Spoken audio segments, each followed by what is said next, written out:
जितना सरकारी स्कूल में और कॉलेजेस में बच्चे हैं 400, 800, 600, 700 क्लास इतने कम हैं। 8 क्लास है, 9 रूम है, 8 रूम है, 7 रूम है। और स्थिति यह है स्कूल और कॉलेज में कि 20% बच्ची के लिए मात्र शौचालय बना हुआ है। माननीय सदस्य, आप 6 बार मेंबर पार्लियामेंट हो ना? जी जी, 6 टाइम है ना। अब स्कूल का क्लासरूम तो उसका राज्य देखेगा, केंद्र देखेगा। आंगनबाड़ी के बारे में एक सोच बन गई है कि यहाँ अत्यंत पिछड़ा दलित आदिवासी खिचड़ी खाएंगे, आएंगे वो चले जाएंगे। आंगनबाड़ी की सेविका की ना तो उसका क्वालिटी है, ना कोई क्वांटिटी है, ना उनकी तनख्वाह बढ़ती है। स्कूल के बच्चे खिचड़ी खाने के बाद 80% चले जाते हैं, वो नहीं पढ़ते हैं।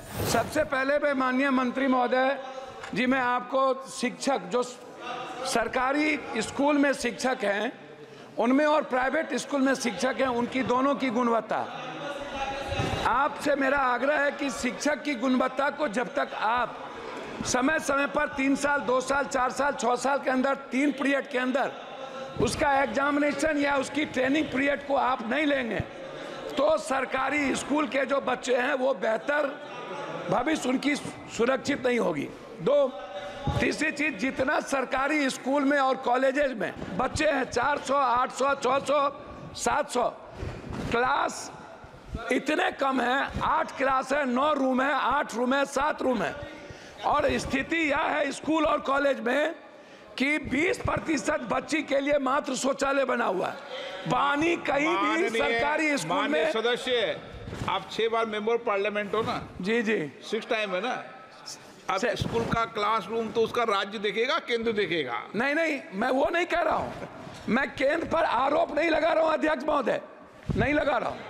मैं क्या कह रहा हूँ, मेरा वो है, मेरा कहना यह है कि जो बिहार या देश की जो सरकारी स्थिति है, आप सबसे ज्यादा बिहार कोटा में बिहार जाते हैं पढ़ने के लिए, आपको पता है अध्यक्ष महोदय।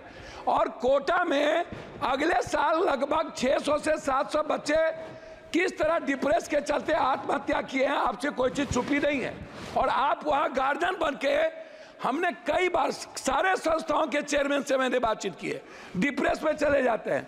मेरा सबमिशन इस बात को लेकर के है कि बिहार के बंटवारे के बाद ना तो एक नेतरहाट खुली, ना तो सैनिक स्कूल खुला, ना ही केंद्रीय विश्वविद्यालय को तवज्जो मिली, ना जमीन मिली, ना नवोदय विद्यालय पर फोकस किया गया, ना सेंट्रल स्कूल पर फोकस किया गया, ना पंचायत में कस्तूरबा गांधी पर फोकस किया गया।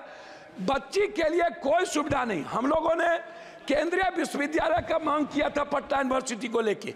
एक केंद्रीय विश्वविद्यालय भारत सरकार के द्वारा मोतिहारी में खुली, जिसका इतना अनैतिक है शिक्षा मंत्री महोदय।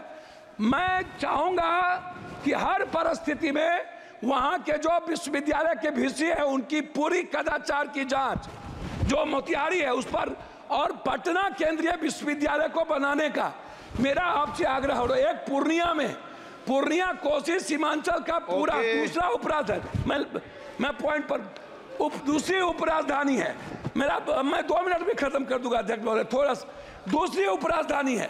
क्या आप केंद्रीय विश्वविद्यालय बनाने के लिए पूर्णिया कॉलेज को आप देखे हैं? दूसरा चीज है डीएलएड और बीएड। लगभग सरकारी कॉलेज में डीएलएड और बीएड को आपको खोलना चाहिए, क्योंकि शिक्षक को बढ़ाने की जरूरत है। उसमें हम कस्बा में और जगह चाहते हैं। इंटर कॉलेज को हम चाहते हैं रुपौली, और साथ साथ हम चाहते हैं कोढ़ा। इंटर कॉलेज हमारे क्षेत्र में सबसे ज्यादा कम है, उसमें हम आगे आपसे आग्रह करेंगे। आंगनबाड़ी पर आपसे आग्रह यह है कि आंगनबाड़ी के बारे में एक सोच बन गई है कि यहाँ अत्यंत पिछड़ा दलित आदिवासी खिचड़ी खाएंगे, आएंगे वो चले जाएंगे।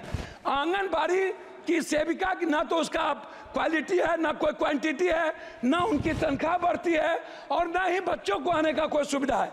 मेरा आग्रह इतना है आपसे कि जो बच्चे जाएं, जो कॉलेज के बच्चे हैं, लगभग कोचिंग के लिए बाहर जाते हैं, क्लास से बच्चे चले जाते हैं। स्कूल के बच्चे खिचड़ी खाने के बाद 80% चले जाते हैं, वो नहीं पढ़ते हैं।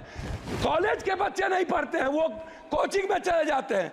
ये जैसे डीपीएस है, डीपीएस पर हाई कोर्ट ने कहा है, मैं लास्ट कर रहा हूं, हाई कोर्ट का आदेश है डीपीएस पैसा बहुत ज्यादा लेता है, उसको रोक लगाया जाए, नहीं लिया जाए। डीपीएस के जो संस्थापक हैं वो लगातार गलत कर रहे हैं। जैसे अंत में अध्यक्ष महोदय एक सेकंड में 2 मिनट में बात खत्म करिए तो अध्यक्ष महोदय एक सेकंड में, अध्यक्ष महोदय एक सेकंड यूपीएससी बीपीएससी या एसएससी का जो एग्जाम होता है, एग्जाम के बाद उसके जो रिजल्ट है वो 3 महीना 4 महीना बाद क्यों?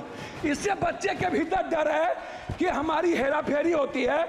मैं चाहता हूं जिसका फॉर्म भरा जाए बच्चे का यूपीएससी बीपीएससी एसएससी या कोई भी ऐसी कंपटीशन में, उसका एग्जाम हो और 15 दिनों के अंदर उसका रिजल्ट निकाला जाए। रिजल्ट निकालकर उसकी ज्वाइनिंग की व्यवस्था की जाए।